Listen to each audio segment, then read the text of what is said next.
successful rich guy friends I have, they literally said, I just want someone who's pretty and don't have much opinion about things. What do you say to them? Good luck. For high achieving women, dating is hard. There's no reason for women to marry someone who earns less than them. Yeah, what's your dating life like?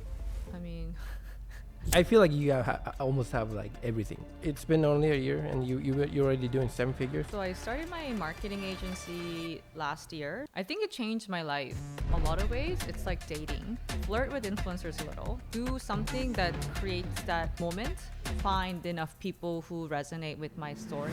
Absolutely. Chef space in general, cooking. There's so many career paths, I feel like. It's not just if you're a chef, like you gotta open a restaurant. I feel like it's no longer a dream anymore.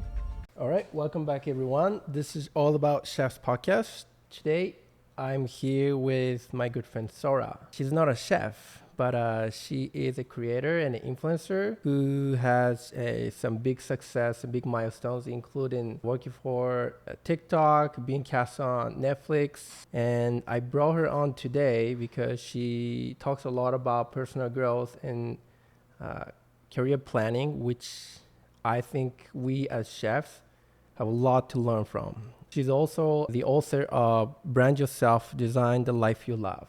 And this is a best-selling in Korea, and it's available at the international airport in Korea. But welcome to the show, Sora. Good to have you here. Thank you for having me. And thanks for that intro. Absolutely. Yeah. Yeah. So have you ever been to Los Altos before? Yes. I've been to Los Altos for a party at a house. Okay. Yeah. And then there's Boba Guys here, isn't it? Oh yeah, Boba Guy is like down the street. Yeah, I went to Boba Guys. Nice. And there's like a cute bar with live music. Uh-huh. You know what I'm talking about? Yeah, there are like there's like a karaoke bar down the street. No, it was like a blues music. I went there one time also. Nice. It's a quiet town. It's a quiet town, but this is where the restaurant is. So yeah, you've never been to you never dined at my restaurant, but you've been in many videos of mine this year, so you guys probably are familiar with her. I usually say yes to things if I have time, because I think that's how I've lived since, I don't know, college. Yeah. And a lot of opportunities have opened up as a result of that, and people I meet because I said yes. Yeah. Because a lot of people, oh, who's going to be there? Like, will it be worth my time? And they're too calculating to say yes to things. Uh-huh. Yeah. That's a good mindset to have, but now you're working for yourself, right? You're an independent creator. Does it change though? Because saying yes to everything is not always good, right? So I don't say yes to everything, but I kind of size it up. I guess the way they ask and who's asking also makes a difference in what would be the outcome of it. Mm-hmm. Is this the brand or kind of person that I want to be aligned with? Like, would my brand be better served by aligning with this brand of a person or a show? But I hadn't thought about it as much before. But now that I am running my marketing agency, also launching a women's wellness brand, both of them are taking up a lot of my time. I see. You want to talk more about your the wellness brand? Yeah, I am launching a women's wellness brand called Hustle and Heart, and we're starting with a vegan collagen jelly product, which I'm really excited to bring to market. Nice. So the collagen jelly is actually the part of it. That's the first product, but we plan on launching more products to support women. Nice. Yeah, I've tasted that already a couple of times. It's a good product. Yeah. Okay. Congratulations. Thank you. And is that also something that you talk about in the book, as far as like branding yourself goes? No, I hadn't. I decided to do this in like April. So book was done around then. So I think it kind of happened. Okay, now I'm done with like one big thing that I had to worry about. Now I can focus my energy onto something else. And this is something I thought about for a while. Like, I want to bring all these technologies and wellness rituals from Korea to the US, because I see such big white space here. Like, protein powder here is so gross. You know, who wants to be drinking vanilla shake? No woman that I know love to drink protein shakes because they taste horrible. Collagen jellies or collagen supplements are so boring and like bulky. You have to like mixed in water. Who wants to do that and wash the bottle? It's just not very good form factor, and none of them are very cute also. So I don't yeah, I want something that looks great, feels great, tastes great, and does great things for my body. So that was the beginning of the brand. Good. Yeah. Good. Yeah. Are you gonna get into protein shake as well then? Yeah. You are. For women, yeah. Okay. Mm-hmm. Cool. All right, Sora. So there are a couple of things I want to talk about today, but I think, including myself, Mm-hmm. when I think about you, there are a couple of things. Like there are a couple of names. The one is TikTok. That you worked at TikTok, and you talk a lot about TikTok. Yeah. I don't. I feel like you do. Just watching your podcast and clips, I feel like you do talk about it.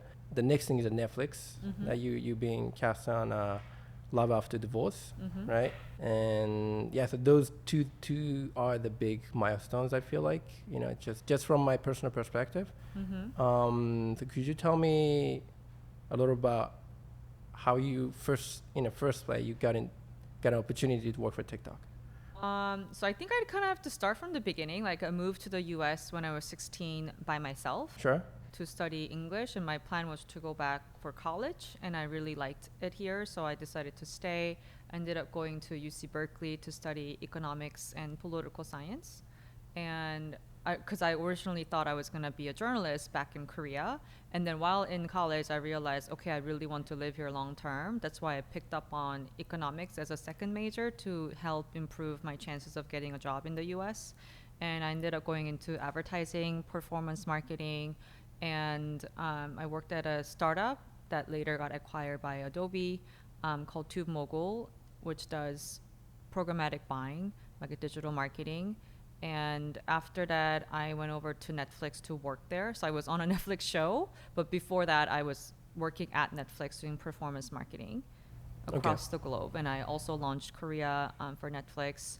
And after that, I went to Meta, which was Facebook at the time, which I spent 6 years there, and then went to TikTok because they reached out. So did you work at Meta with Rachel together? I feel like we might have overlapped, but I was like so busy with my life. There's a lot of people that apparently met me, but I don't remember meeting them. Yeah. I mean, shout out to Silicon Valley Foodies. We're talking about our mutual friend.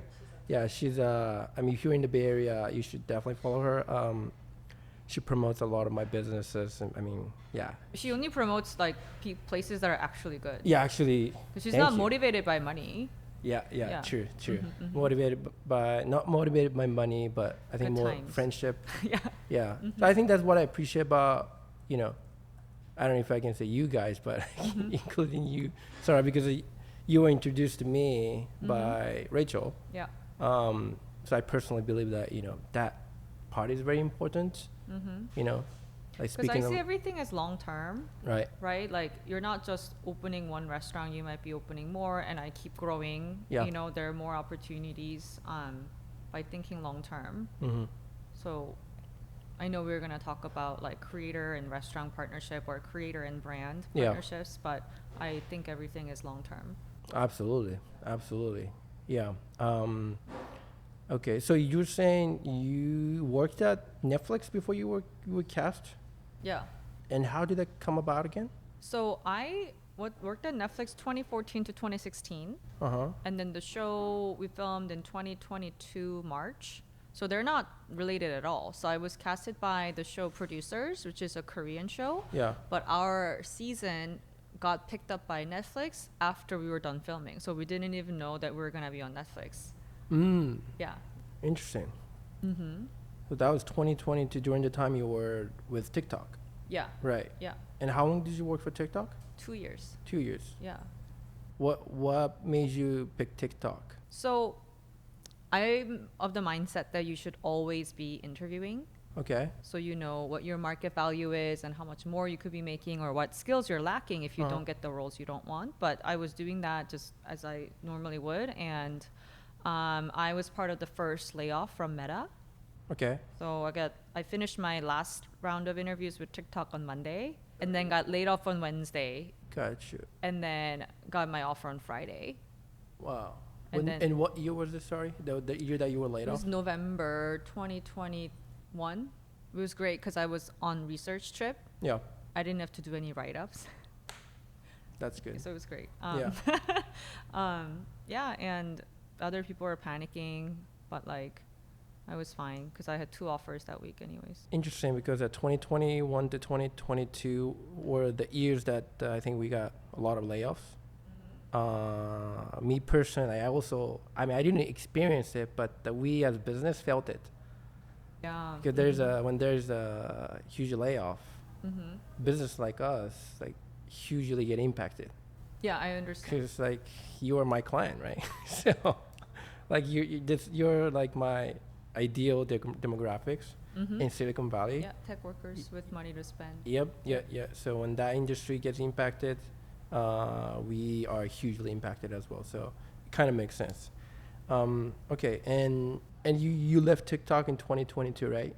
So after 2 years, I started Oh, right. 2021, no, 2022 January. Okay, I left January of 2025 this year. 2 years, 23 to 25. got it. January, yeah. So you just left TikTok, It was like basically 9 months ago. 9 months ago. Yeah. Could you tell me how that was and why you left TikTok? So I started my marketing agency last year. So it's been a year and 2 months. Yeah. And we are already doing 7 figures, have a dozen employees around the world. And I wanted to do this more loudly and give it the attention it deserves. And after 2 years, I don't have to pay back my sign-on bonus, which they actually collect. A lot of companies say that you need to pay back, but they don't actually go after it. But with TikTok, they actually go after it. So, Really? yeah, Could you tell me what amount that was? Is that possible? it wasn't a lot. Okay. Yeah. Wow. Yeah. So they do actually come after you to collect that, huh? Interesting. Mm-hmm. It's been only a year, and you're already doing 7 figures. That's pretty awesome. Because I think whenever I launch a product or launch a brand or launch a company, whether that's as part of a larger company, I always look for a space where I can or my company can play a unique role, leveraging their existing strengths in an area that needs this. So building things that nobody's asking for is what I hated about working in tech, because our VP thinks this is the future and they build this with like all these engineers, and it's like from the beginning I know it's done, but we have to like do it because it's our job, and then it fails, and then they like somehow package it up, it's a huge learning. Like I could have told you it was a huge waste of money and time, but now I'm controlling my own destiny. So if my beliefs are wrong, then I'm the one accountable for it. I'm the one suffering financially, but so far my bets have been right. That's amazing. Yeah. Congratulations. Thanks. Yeah. Mm-hmm. And what does your marketing agency exactly do? So our mission is to make K-beauty mainstream in the US. And I chose every single word very carefully because Okay. I'm a mission-driven person. Like So what is a K what? K-beauty, Korean A beauty. K-beauty, okay. Yeah, Mhm. make K-beauty Yeah. mainstream in the US. Gotcha. Because I'm a mission-driven person. Uh-huh. There are a lot of ways to make money or maximize my income potential, Yeah. but I want to do something that aligns with the kind of world I want to live in Mhm. and better the lives of people that I care about. And since I came from Korea, I have a lot of friends in Korea and family in Korea who are working super hard but not really enjoying the abundant lifestyle that I think a lot of American colleagues that I see who are not as hardworking, their only thing is they were born here. And Yeah. I feel like it's unfair. So I think there's a lot of money to be made in the K-beauty industry. And I think I can help them get to the next step by, really helping them become mainstream, like MAC, L'Oreal's of the world, like really competing with them by leveraging my unique skill set and my knowledge and my network in the US. So so that's the mission. And in terms of channels, like I can do everything, but so far channels that brands have leveraged are around influencer marketing for mega and celebrities, because they don't have means to reach out to them, or they wouldn't respond back to them because they're not credible. Right. But you know me, or I know someone who knows you, so you would trust me that this is a real brand that's doing really well with great products. Or leveraging my previous relationships from my Meta and TikTok days where I interacted with a lot of large creators. Yeah. And we also do event sponsorships. So we sponsored the Tony Awards. First time a Korean beauty company Wow. sponsored that award. And we made it happen. And it was a huge success for the brand. And like event pop-ups or brand-driven moments, you know how some K-beauty brands or beauty brands have events to host influencers to announce the launch or pop-up and stuff like that. We also do that. That's amazing. Yeah. How big is your team? We have 11 people total. 11 people. Mm-hmm. Wow. Are they like filming crews or what do they do?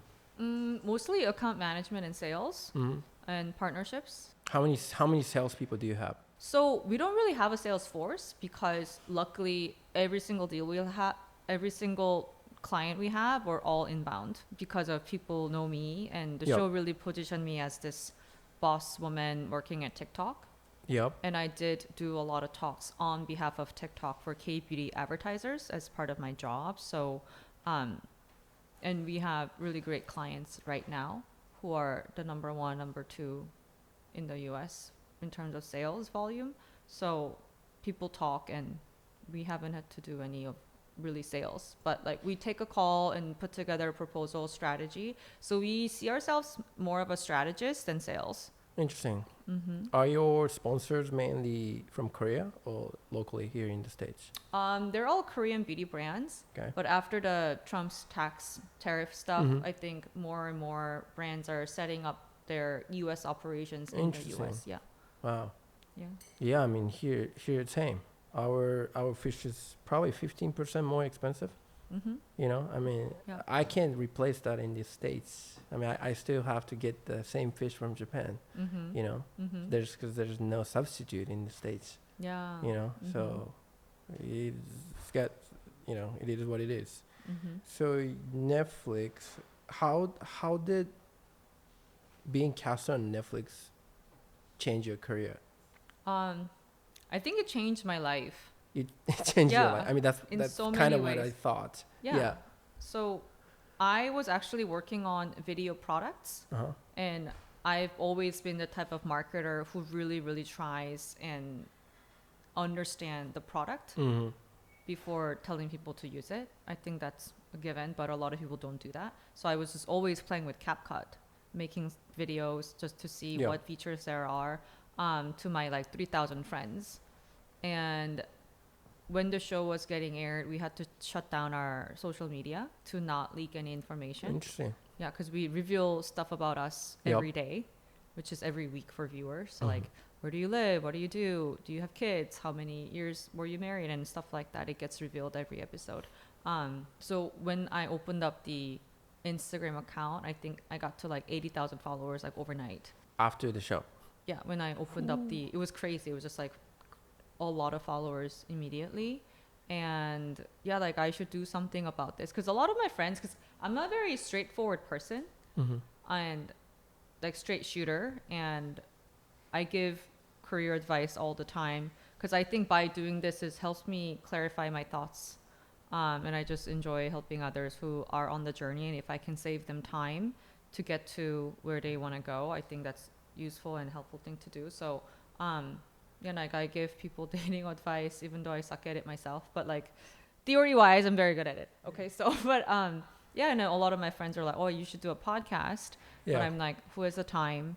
You know, who's gonna watch it? And yeah, so since I got this kickstart, I didn't want to waste the opportunity, so I kept going. And The momentum. yeah, and It's then my so videos important. get so much better over time. Yeah. I think that's something I want to tell your viewers. Like, if they're starting their social media following as a chef or chef owner, Yeah.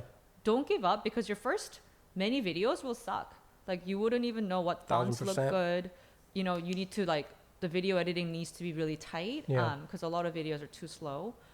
But you get the hang of it by doing it consistently. So if you keep comparing yourself, who's been doing this for 5, 6, 7 years, and like, Mhm. oh, I suck at this, then that's not a good way to, Yeah. you know, live. Like, just like chefs, like if you're starting out, of course you look at this like amazing famous chef and you're like, oh, I suck, but it's like, that's not a good way to To look at it. Yeah. just Yeah. look at someone who's like 1 or 2 years ahead of you, and how can you Yeah. become more like them faster. Yeah. Yeah. And those people, those that are already successful, have decades of build up already, Mhm. right? Mhm. Going there. So Mhm. yeah. So yeah, that's actually one of the biggest question I had for you Mhm. in this podcast. Basically, career advice for a chef? Like, say you have to start everything from scratch as a chef in the modern world with social media and everything. Like, what would you do? Like, how would you plan your career? I think you have to think about what your goals and objectives are. Mm-hmm. Because to me, someone might want to become a chef or have become a chef for many reasons. It could be they think this career could give them a lot of money.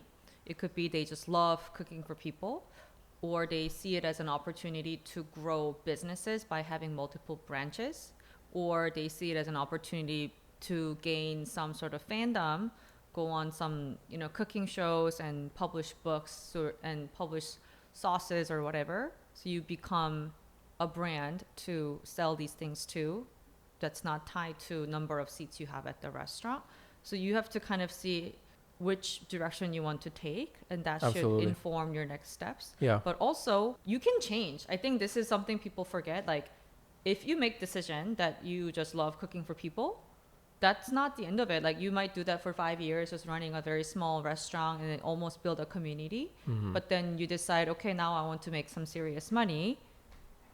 You can, whatever you did in the past 5 years is not a waste. You can still leverage that to go further, and it's not binding.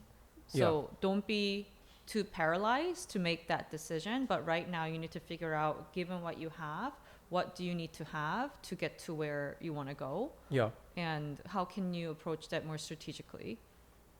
Yeah, totally. Right now, I think restaurant industry, and it's just not restaurant industry, but chef space in general, cooking, there's so many career paths, I feel like. Because my way is just one of probably million ways, right? I ended up kind of pursuing restaurateur career, kind of creator, but not really. But I have a bunch of chef friends that are making living off just making TikTok, right?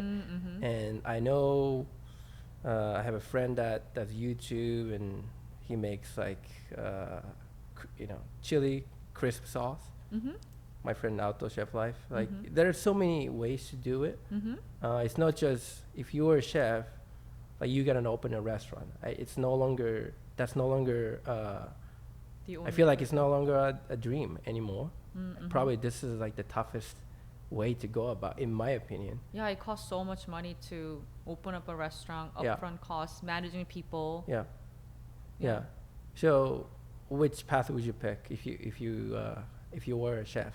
So, I think you also have to recognize what assets you have that people would buy into. So if I think about that, like, I know I'm not the hottest person, but I know I'm above average looking, and I have a really cute son who loves to cook with me, and I was on a reality show, and I feel like if I tried really hard, and that's assuming I have the cooking skills needed, that's number one, in the work ethic. So assuming I have that, then I feel like I could try really hard to get casted on one of the shows. And then all these shows, I know there's this humanity aspects of it. I had a terrible marriage, so like that already happened, so let's make some money with that story. So I would leverage that, tearjerker moments, and kind of get some sort of fame. Like, I'm probably not gonna win that competition. Not like because I want to, not because I don't want to win, but likely there will be some genius, because I've never been a genius at anything, but I'll find enough people who resonate with my story, being a single mom, and I think there are elements that I could leverage. So I would grow fame. And then, but I do think for me, I would love to have a space where I can share my story and host events that align with my mission. So I am really passionate about empowering women, elevating women. So I could see myself, if I had the space for it, whether that's a cafe or a restaurant, like having speaker series, getting sponsors from brands who are targeting these young, ambitious women, and make it be a space where we can have these conversations to elevate one another.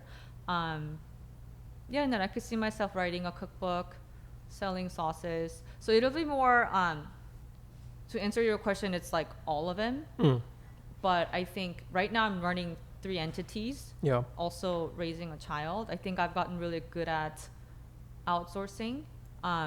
So, and time management. So I feel like I could apply those things, no matter what career it might be, not just the chef. Yeah. Yeah. So I think my takeaway from that is you have to be very self-aware Yeah. in order to realize your assets. You said, right? Mm-hmm. Like what's your advantage? Yeah. Right? Yeah. What do you have to be? What's your advantage points? What Mhm. are you good at? Right? Mhm, So yep. you kind of start from there, Mm-hmm. right? Also, what you like doing also is another thing. If you Mm. hate being on camera, Mhm. even if you're good at talking and very handsome, Yeah. then it's not the career for you. Mm. Yeah. Mm. But how do you go about that though? Because I feel like there's a huge gap between the people who are able to be very self-aware versus who are not. To recognize those talents. Yeah. Yeah. I think it's multiple things. I'm always observing others, and I'm always looking for ways to optimize my life and those around me. Mhm. I think, yeah, like I try to notice when I'm doing something well. I can see, wow, I'm doing such a good job at this right now. I'm in the zone. I'm really good at this. And also externally, I get feedback from others. And when I get feedback that I'm not good at something, I try to decide, is it something that I care to get better at, or do I care? Mm. There are things that I've been told that I need to get better at. Then if it's something that's critical for the role, then I will try to get better. But I realize it's not my strength long term. I'd rather focus my time and energy in getting better at things that I'm already good at, so I can be exceptional at things. Kind of double down on it, right? Yeah. Yeah. Yeah. Because Totally. that's your superpower. Yeah. And I was talking to this K-pop company CEO who produces idols, and she said it's better to have a superpower than being mediocre at everything. A lot of things. Yeah, so you can be really good at dancing, really good at fashion, really good at singing, whatever it might be. It's better to be really good at one thing. So what's your superpower? What's my superpower? Mhm. Bullshitting. Bullshit. No, I think I'm really good at talking on the fly. Yeah. And I think operational efficiency. Yeah. I'm really good at figuring out the most optimal way to do things. So my You're a great CEO, I guess. Yeah, my team used to tell me, we were doing this exercise or we all come up with a tagline for each other, and mine was, I'll take you there. Mm-hmm. So if you set a goal or tell me a goal or North Star and give me all the constraints and budget that we have, then I can figure out the best way to get there. Yeah, yeah. I feel like that's so important because I talk a lot about this aspect as well, being a good leader, being a good CEO, understanding, how to put together a great team to achieve a goal you want, right? Yeah. Yeah, because that's how I run my restaurant too. I'm not the main guy anymore in this company. There are like 5 other chefs, so there are more chefs than myself, and without their work, no great things can be achieved. So, yeah, great point. Yeah, I think that's a really good point. Like, you don't have to be everything and do everything. Yeah. Actually, it would be disservice to your company or employees if you try to do everything. Sure. When your time is more valuable, if you feel like you have to do everything, outsource. If there are things that's critical to your business that you really don't want to do, it drains you. So it takes longer because you hate doing it. Yeah. That's not your strength. So you should be doing something else with that time and hire someone else to do that. I mean, you should know the basics. You're not getting ripped off. Sure. So it's important to spend some time understanding That's also very important. tax laws and Yeah. all these things. But at the end of the day, like, outsource this. You can spend time and energy on things that only you can do it, or you can do it exceptionally better than everyone else. Yeah. I think the growth actually comes from there. Being able to lead the team versus are you still stuck with the operation? Yeah. Okay. So what are you making? You tell me. We're gonna make a kimbap like thing, you said? Yeah, so it's not gonna be quite kimbap because it's Japanese, but we can make something like kimbap. Okay. We're gonna start with cutting this omelette, Tamago. tamago. I'm gonna show you kind of how you do it, and then later on you can just take the edge. Can I eat it? Of course you can. I'm so hungry. You're hungry? Okay, continue. Okay, I'm gonna let you cut in half. This one. This one? Yeah, cut in half. Yes. Cut in half? Yes. Don't cut yourself. It's very sharp, right? Good. Nice job. And in Japanese cuisine, you put your knife right here. Okay. Mhm. Okay. So that way, you don't drop the knife in case you hit it. Why don't you make it like you normally do? And you're gonna tell me what's wrong with it? Yes, exactly. Perfect. All right.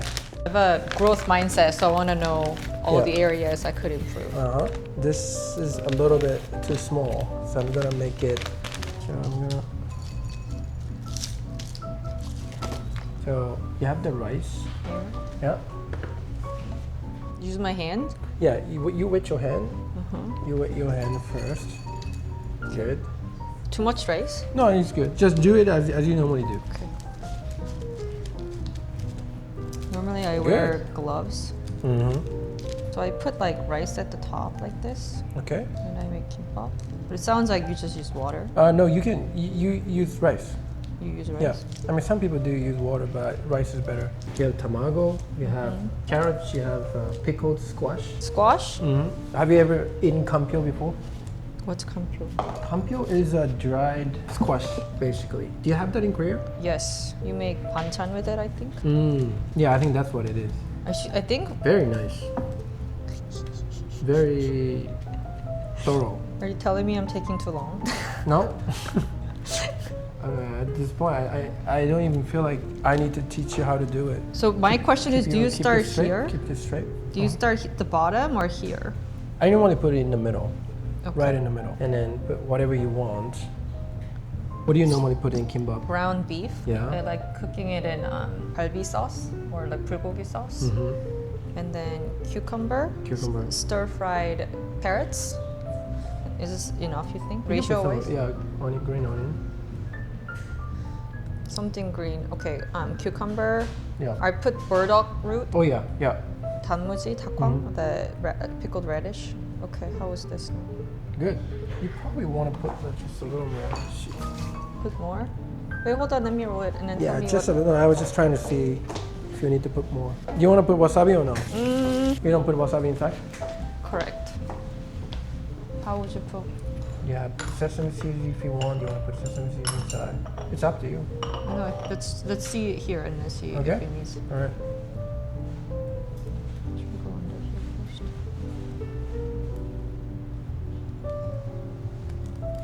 She's very fast. Okay. Should we cut it? Good job. Okay, thanks. Yes. Cut it? Yeah.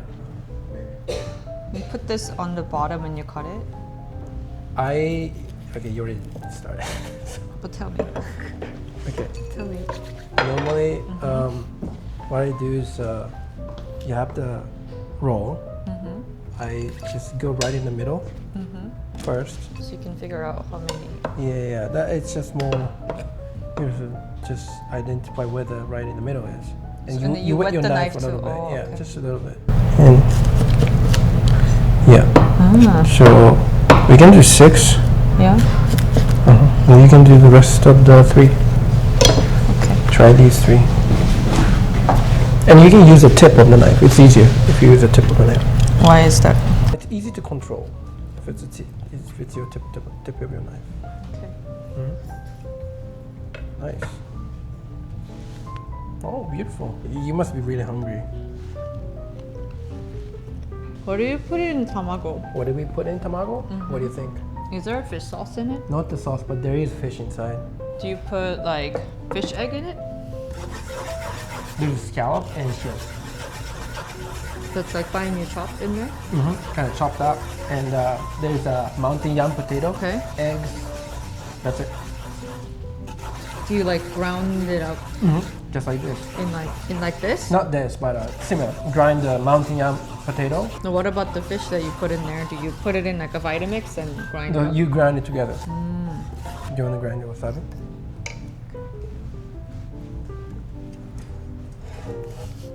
Is it your first time doing this?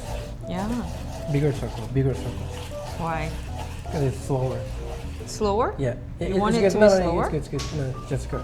Yeah, that speed is good. All right, good job. Yay. I mean, I didn't have to teach at all. Yeah, but Kimbap. usually it breaks. Mm. Because I think with kimbap, I put in so much stuff. Yeah, and because the kimbap has like meat and you stir fry, it gets oily. So it gets really soggy, isn't it? That's probably Yeah, why. that's why, yeah. Yeah. Okay, so I will. Let me do one, and let's compare which one is better. So this vertical line goes vertically, so you don't roll the other way. You could totally. Or it doesn't matter? But this is the right direction.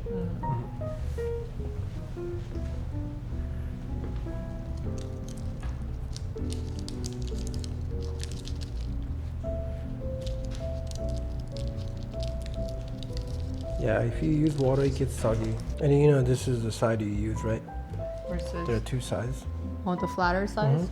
I have a silicone one. Oh, that one's easy to clean. So you have nori, right? Normally, it's in one piece. But since we don't have the bigger piece, we just combine two nori sheets like this. And I would say it depends on how big your sushi roll to be. I would just say like one grab like this, a little smaller than A baseball. Yeah, and It's a thumbnail. From baseball field Yep.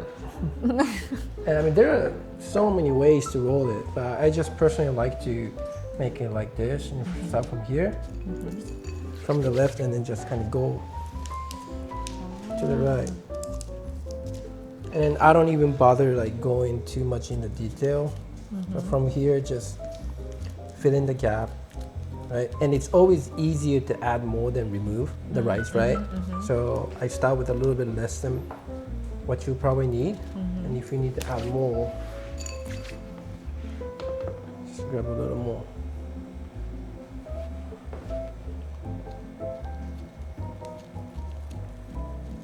I feel like I'm being judged by Sora. I like to put wasabi. Wasabi. Oh. Yep, wasabi, vegetable. And I think kimbap, you use sesame oil, right? Yeah. What kind of oil do you guys use? No, this is just boiled. Boiled. Oh, this is not even boiled, I think. This is just Why is it so Kinda- shiny? because it's water. It's fresh. Okay. And then we have the kampyo. And I think to make it a little more bulky, I would just put a little more.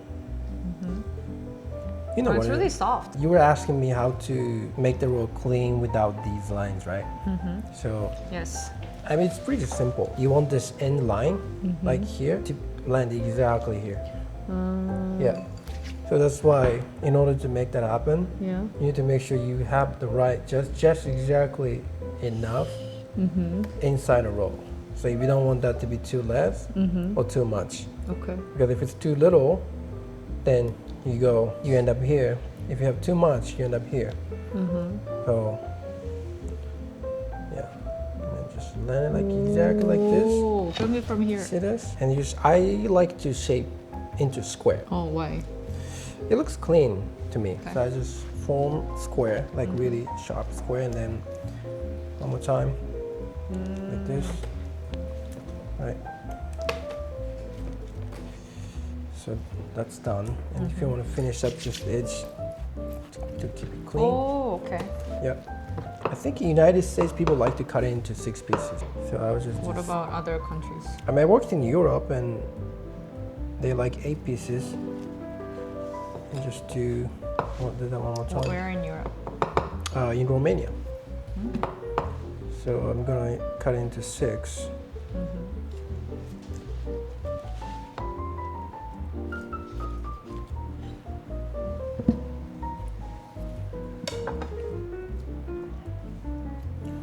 Right? They're uneven. Yeah, I know. But yours are a little bit uneven, so it's not that bad. Come on, it's not that bad. Shall we compare yours and which one is better? Well, you have more ingredients, so it's more Mm. it's prettier. Yep.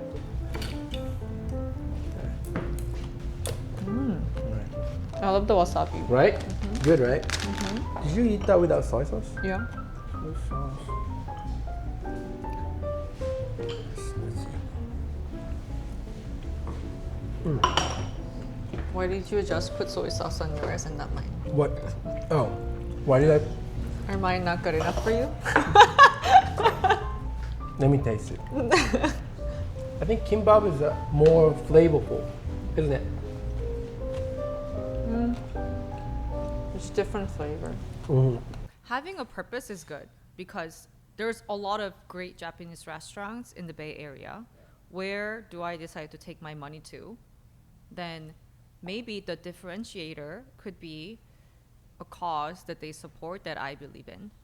That's why when I said if I were to be running a restaurant, I would have a lot of like women's event, working mom events, because that's what I am driven by.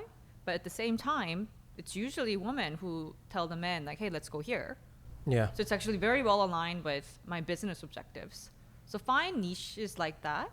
It could be even that, I don't know how Japan is doing with LGBT rights. Maybe that's your purpose. Like, hey, like I want to donate a lot of money for that cause in Japan. So, because California probably does it better, or San Francisco probably does it better. So you become known to do charitable work in that regard, Yeah. So then there's a lot of rich gay men in San Francisco. Then you now have that angle. I'm not saying exploit it just for money, but if that's what you believe in and actually use the profit or whatever you're good at, it could be a benefit evening where everyone comes and all the proceeds goes to a certain charity. There's a lot of ways to help the community and also turn it into a business opportunity. So cause, right? Yeah. What do you have a cause? For like me, that? it's women's economic empowerment. Empowering women. Yeah. Right. Right. Are you doing some sort of like charitable thing regarding that, or? Yeah, I'm pretty involved in an organization for Korean Americans in the Bay Area, and I do a lot of gifting and extra donation, and I say yes to a lot of events that's benefiting women, like victims of domestic violence or working mom, and I host That's very nice. family picnics where I invite a bunch of parents and kids to do like all hang out together. Yeah. And where does this drive come from? Because you were focusing on empowering a woman, right? And I believe that there is some kind of motivation behind it. Because I come from a long line of women who worked hard and pretty good looking and just married the wrong guy, and I feel like they just worked so much and didn't really get much out of their marriage. And biggest thing is, I think the reason I want to have money or what money gives people is the ability to walk away from situations that they don't want to be in or they shouldn't be in.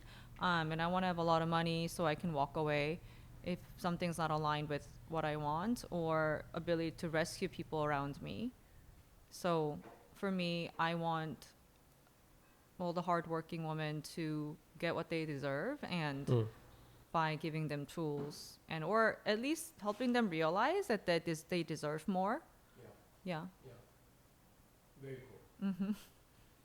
Yeah. So, I mean, you was very, very successful one, running a 7-figure business, and you've already had successful like corporate career as well before starting your own business. I feel like you almost have like everything to a lot of people's eyes. I really want a daughter. What? Sorry, what? Yeah. Like in terms of the career and the money aspect, right? You worked at one of the biggest company in the world, and you were on Netflix, and you have your own business. Super hyper successful woman, and I'm very curious to know what it's like for you to go on a date. Like, what's your dating life like? I have a boyfriend now, but I think generally speaking, for high achieving women, dating is hard because women usually want to date up, and men are willing to date down. And a lot of hyper masculine women or successful rich guy friends I have, they literally said, I just want someone who's pretty and don't have much opinion about things. Like if I want to buy some stock, I don't want her to bitch at me for making that choice. What do you say to that?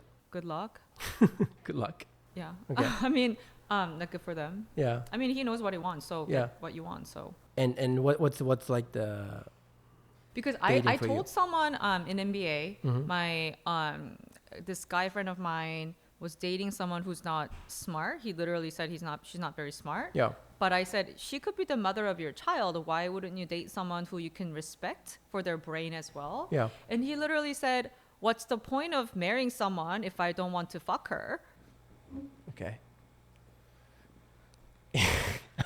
So I don't know. Yeah. So, I mean, you know, I do mean, you, not me, you know? it sounds pretty tough. Yeah. Yeah, I mean, I can see that because I personally, I can see it can be like pretty intimidating for a lot of men to date, whether you want to call it date up or date a successful man. I mean, I personally like that. I mean, I like to have my, I like my partner to have very exciting life. Yeah.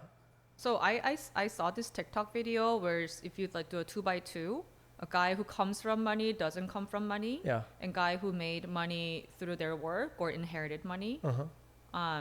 It's comes from money / good family, does not come from money / good family, versus an entrepreneur or a W-2 employee. So these men, like 4 types of men, attract different partners, or they want different partners. So self-made men who are entrepreneurs, they want someone who can complement them and have that drive so they can grow together. And then and then people who come from money but not that successful themselves, they just want another like pretty girl to spend a bunch of money with. Sure. So that's different. I don't know, there's like different archetypes there. But I actually asked this a lot of women that I know who were successful, who had partners who earned less than them. And in private, they are like, yeah, it's not going great. Is that mainly because of the financially you are earning more than the boyfriend? So yeah, when the woman earns more than the guy, usually the guy ends up feeling emasculated. Yeah, I mean, I can see that. Yeah, and then they get insecure and they feel the need to tear you down, whether that's your looks or that you're working too much or you don't care about your child. They gaslight you into thinking that you should be less of who you are because they feel insecure about themselves. So yeah, I don't recommend that. And also, like, there's no reason for women to marry someone who earns less than them. Because why is that? Most of the time, even if the woman's running multi-million-dollar company, they're the ones researching which swim school the kids should go to, or going to parent-teacher conference and leading all the questions, and the mental workload, even like remembering that we are running low on toothpaste and making a mental note to refresh that. A lot of those work fall on women. And it's even when the man is a stay-home dad, I feel like that dynamic still exists. And yeah, I think it's just really tough. So is there any case where dating a guy who earns less than you do work? I mean, I've did that my whole life, and fuck that, I'm not doing that again. So it's not. Because I already have the kid. There's really no reason for me to marry someone unless they're making my life better. I can already provide everything I want for myself. What you're saying is like the partner needs to earn like, if your partner was earning like $1 more than you do, that's good. So honestly, income is a byproduct of someone who has the skill set and the network and the personality to get to that income level. Sure. So you could argue then with my logic, if he got laid off, would I break up with him? No, because I know he can get there again. And that's what makes it attractive, not because he earns more. So if let's say someone's a trust fund baby and from his parents' investments, he's making so much more money per year, but he doesn't do anything, that's so not attractive to me. So it's not so much about how much exactly your guy is making, but it's about like your resourcefulness. It's not just the dollar drive amount. And drive to grow your career and all that. It's subjective. It's subjective. It's someone. Ultimately it's someone I can respect and someone I can learn from. I think that's the bottom line. I feel like I mean, I don't mean to like put words in your mouth, but someone that you can respect. Whether that's in the form of making a lot of money or having good resource. Yeah, I think for me, what's attractive is someone knowing what they want and working hard to get there. And that's how I want my son to become as well. But someone who thinks, who got things handed to them, Yeah. or too lazy, or too scared, I think that's super unattractive. Or very happy with the mediocre life they have. Do you feel like there are not many men like that these days? I mean, No, I want you to be honest. it's so hard. But also at the same time, Yeah. I am like, I work out 5 times a week Yep. on average. Yep. And I am a great mom. I Yeah. try to eat healthy. I have great friends. I do things for my friends. I'm a good person. And I run businesses. I earn money. Like, I want my partner to be at the same level, if not more, in all these dimensions. Sure. Otherwise, why should I say no to all the Yeah. opportunities for me to meet someone that's more aligned with the kind of future I want? Why do you think there are not many men like that these days? I think moms coddle them too much. Our generation, Oh, interesting. yeah. So the moms spoil them too much. Is that what you're saying? I don't know why. I don't know. Men just suck. Yeah, men just suck. Why? I think the society Yeah. puts on so much pressure on women, and whereas I think men can get away with a lot. I think women are expected to work hard, be smart, communicate well, lead, and also look good, and be, there's a lot more expectation of women. There's a higher expectation placed on women, whereas I think men, you just need to be successful in your career, and you don't really need to go to therapy or be in touch with yourself. And like us as a society, I think Got it. we're failing men. Yeah. Got it. Okay. Yeah, it's really interesting. But yeah, let's move on to the next topic. It's related to what we just talked about, but right now you are an entrepreneur. You have your own business. Does that change who you hang out with versus like when you were not working for yourself? Your friendship? I think it's the same thing. I want to see how far I can go. Yeah. As a result, I'm always looking for ways to optimize and better myself, trying new things, meeting new people, learning from them. So I am running, right? But if people are walking, I'm going to walk. I'm going to run past them. Not because I don't like them, not because I don't That's a care good about analogy. them, Yeah. because I care about my goals, what I want to do with my life. So if that's not aligned, then it's not that I make a conscious decision to cut someone off from my life. Frankly, I'm too busy to think like that, but it just kind of falls off. They'll be just left behind, right? Yeah. Yeah, that makes sense. So you have that more, you feel more like that now that you have your own business, you're on your own, right? Versus But back one when you thing I were. really want to emphasize is I don't cut people off because they're not helpful to me, because that's very transactional. Right. But to me, I have friends who either teaches me something, whether that's beauty treatments or how to launch a brand, how to design better, how to dress better, or someone who comforts me. When I talk to them, I feel better. I know they'll be there for me when I get in a car accident. Like someone will pick up my son and Yeah. do those invisible hands. Do those, give me those help that I Yeah. need. Ideally both. And if they're not, you have a lot of like surface level friends. Sure. Oh, it's fun to go out with them and like take cute photos, but it's not deep enough for me to continue. But isn't that more clear, easier to tell now that you're more successful? That to tell whether that, oh, this person is just a surface level versus, oh, this person actually likes me as a friend. Because No. that's my personal experience. Ah. Like from how the friendship used to be versus like now when you're doing better. Does it No, make I sense? think I'm kind of naive actually. I'm very easily trusting. Oh, interesting. Okay. Actually, it's my sister who tells me to like stop oversharing because they're gonna use it against you, and I am too easily trusting. But I think because I don't really have evil thoughts, and I think I assume other people would not have evil thoughts also.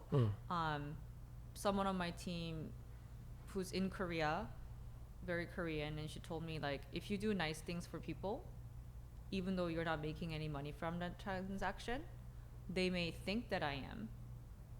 So actually don't help them unless there's clear benefit to you. So it's something I'm thinking about how I want to take that advice and adjust my actions. But yeah, I think I like that I'm a giver. That's something I like about I think myself. you are. Yeah. And I think I've gotten more out of life because I'm a giver. Yes, there will be takers, but I think overall, it's always paid off. Yeah. Yeah. I think it's very important to be given. Yeah. Thanks for helping me out with all the videos. Yeah, I feel like you've been in so many videos this year, right? It's just like sushi. No, I like two times. Yeah, 2 times, and this one. So, yeah, thanks for doing this. So, I mean, we talked about this offline a little bit, but in the Bay Area, probably across all over the world as well. But I feel like I've seen this quite often in the Bay Area, specifically in like small businesses, where there are some kind of frictions between small businesses and influencers. And I know you are also an influencer, but I feel like you work with the big corporation more. Is that accurate? Yeah. Right. But a lot of business like mine or local businesses, they're small businesses, right? And like I've seen, and I'm sure you've seen this too. There are a few cases where influencers had bad experience with business owners, small business owners, and it became public. Maybe I can just talk about this, and if you want to cover this, if you want to censor this, it's fine. But one incident at least I saw was I don't remember the name of the influencer, but I think she's based in San Francisco, and she had a bad experience with one of the business owners from I believe it's Hamburger Project. Yeah, she either wrote a honest review which was negative about the business, and I think the chef or the owner kind of really went after her online, really like verbally abusive or whatever, and it's got exposed, and this is just like one incident, and it led the business to either like close the business or chef resigning or whatever. Are you aware of these incidents? I don't think I know that incident, but I can see that happening. Yeah. But honestly, it goes back to growth mindset. Yeah. If someone spends the time and energy, especially someone credible, if this influencer reviews a lot of restaurants, goes out of her way to give you feedback to better your business, you better listen. Yeah. And thank her for her time. Right. And invite her back. That could have been a whole content series instead of bashing her. So I'm glad that they closed down because they don't deserve to be making a lot of money. Yeah. I think one business actually closed due to that, following that incident. I think in general I do support everyone's well-being. You should be always respectful with everyone. But I don't really know what happened between that influencer and the business owner. But I also do think, because I'm also a chef and also a business owner, I don't know if it's a good idea to go to that extreme, like to close down the restaurant or business, because they worked like decades, right? And just with one incident, to close down. This is my personal take. So what I'm getting at is, I feel like the influencer space in like small businesses, it's a little bit isolated. So when they kind of clash with each other, there seems to be like really huge frictions. Yeah. Does that make sense? Yeah, so I think, people could lie on either side. Yeah. We talked about men and women, like there are shitty women probably to date as well, right? Same thing with restaurants and business owners versus influencers. There's shitty people everywhere. But I think there are ways to make the situation better. Yeah. I think in this case, if they had reacted better. And honestly, with ChatGPT, that's what I would have done. Like, if you really don't know what to do, instead of bashing them, I would just literally copy and paste. This is a comment left from this influencer. Give some context. What would be a better response? And if you prompt it, how can I leverage this for my benefit? Then I think it would have said, why don't you fix everything she told you to fix, actually invite her back and comp her meal with her friends, or have like her invite 3 friends and almost throw her a party for thanking her. Yep. And she's going to naturally document that experience. Like, that's a win to me. Yeah. I mean, that's what I would do too. But I think my point is, because I feel like influencer bubble is, it's a bubble to me, good or bad. At least like from my point of view as a chef, because I mean, I'm more on like, on the phone and on the internet and social media, but most of my chefs are not. They don't know this side of the world exists, right? So when someone from that world comes in and say, they seem to be like really have huge following and famous, but they don't know that this person is famous. So you see what I mean? So there's like a huge, I know, they can use AI, but that's also like, it takes more education for these people to kind of, get used to it. Yeah, I think in a lot of ways it's like dating. So if I were to launch a new restaurant, I would have a lot of good looking photos and videos on my social and pay that money to get verified. So it's a real restaurant. Include the city you are in. Sometimes restaurants don't put that. I think that's so dumb. Like, add your address. And then like flirt with influencers a little. Okay. Like their reels, like their profile. And if they come check it out, because if you're verified, it goes on to priority, then I might go see what it is. And like, oh, I like this restaurant's vibe. Yeah. Then if the influencer follows back, that means they're interested. Right. So then you could say, I love your content, would love to have you over for dinner. Comped. You can always say you don't have to post, or I don't know, make it sound less transactional. Yeah. But then I think with food influencers, that's harder because it's their job. Yeah. I think just being a local food influencer is a super hard place to be in, because they're not going to make tens of thousands of dollars per post, because the restaurants can't really afford that, and the audience or the people they serve is limited. It's not like their followers would go to this restaurant over and over again and generate a bunch of money for them. So that's a really tough business to be in. Yeah. Yeah, I agree. I mean, that's how I approach things when I work with influencers, I mean, I do invite them, but like I don't really force them to like do anything unless there's like formal arrangement. Like, this is like a paid collaboration. I pay you this much and please post such. But otherwise, like I often invite, I mean, not as often as before, but I used to do a lot of invitations, and the expectation is not much, right? I mean, if you like it, you can post it. So, I'm hoping like this to be a platform to educate those small businesses. I think one thing that people could do a better job of is think about making the experience more Instagrammable. So as you think about the interior, does this make them want to post? It doesn't have to be just influencers. Anybody who visits this restaurant, do they want to take videos to show off, this is where I'm eating? And the food you guys make, I don't know, put uni on top, do some fire show, like do something that creates that moment for people to want to take their phones out to take a video. Think about that instead of making it simple, something like put gold flakes, whatever it might be, to make it more memorable and more photogenic, essentially. So then influencers also would want to post, because they all want to look expensive and they all look like they have a great lifestyle. So do that naturally with all of your friends. And I think with restaurants, I think I'm more influenced by my foodie friends who are not influencing. When they tag, when they post, those who are actually going there with their own money and, you know, carving out this time out of their busy lives to go here for their anniversary.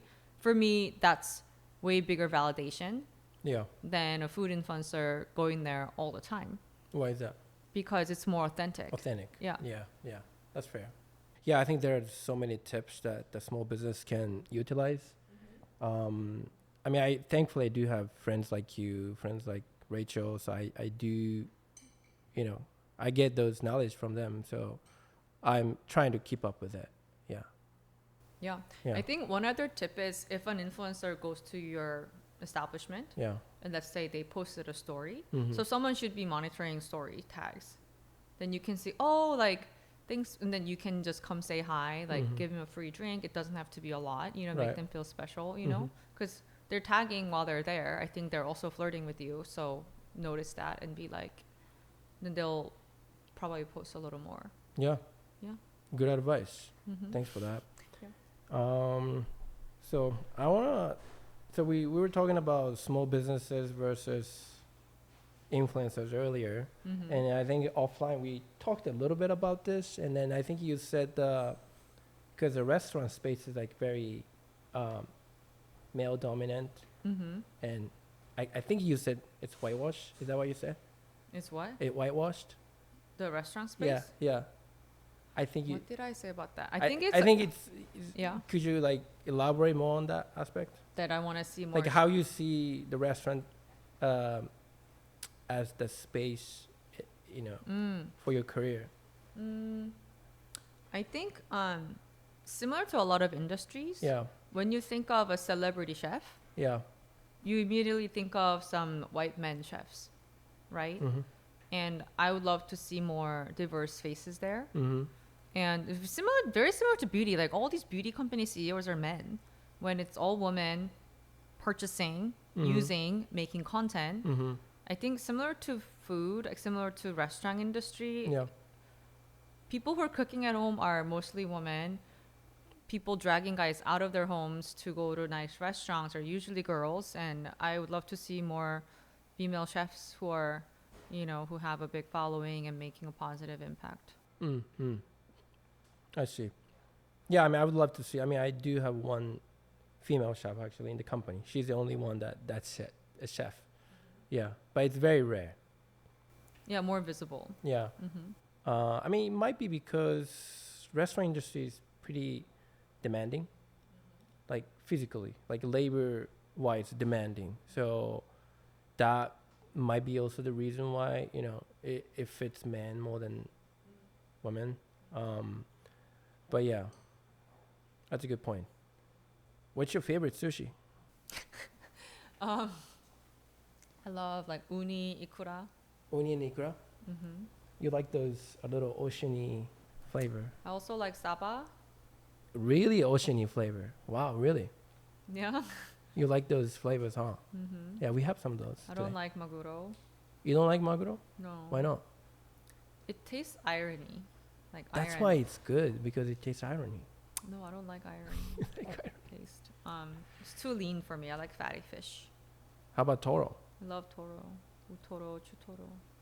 Chutoro, but not lean tuna. No. Bummer.